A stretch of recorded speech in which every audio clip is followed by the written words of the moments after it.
Okay, so for anyone who hasn't been following along, like, none of you have been following along. I mean, come on. But just for argument's sake, Eugenia was effectively banned from TikTok starting on the 29th of June 2025. And I say effectively banned because here's where it gets weird. Her account still exists. You can still find it, but there are no monetization buttons, no subscription options, just nothing. But she is able to seemingly log in and still speak to Jeffrey in his lives, but there's no content going up on her TikTok page. So in my last video, I went deep into TikTok's terms of service, trying to figure out what was going on, and I found some interesting things. First, TikTok is deliberately vague about ban durations. They don't tell you how long you're banned for. They don't tell you exactly how many strikes you get before you're out. Everything is intentionally unclear, which I theorized gives them maximum power to basically do whatever they want. Second, I found that TikTok has different types of restrictions. There are content violations, there are transaction policy violations, there are permanent bans, and what was happening to Eugenia looked like a transaction policy restriction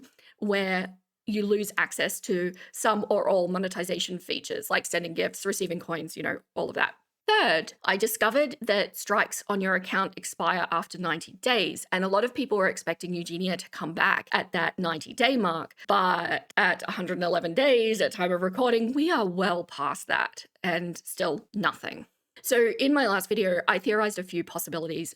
Maybe she's going through a lengthy appeal process, or even potentially a law proceeding to try and get her account unlocked. Maybe TikTok had lifted restrictions, but she needed to accept some terms or do something to reactivate it, but perhaps wasn't in a state to be able to do that. Or maybe her account was in like some kind of weird review limbo while like all of this was going on. I also pointed out something that really bothered me. Her account is in this frozen state, but if you go on TikTok and only follow Eugenia like I do, TikTok will show you so much in regards to this pro-condition situation, if you get what I'm saying, because I totally can't say the words because YouTube doesn't like them. Like actively showing off their condition, bragging about it, people cheering on body goal comments and all of that. But Eugenia sitting on a pink couch getting excited about Jeffree Star, that's not okay.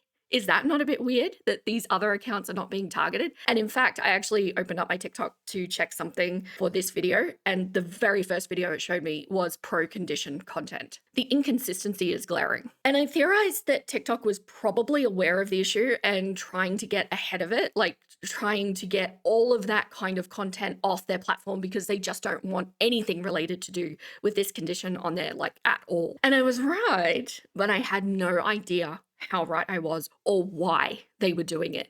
Why target Eugenia more than the other accounts?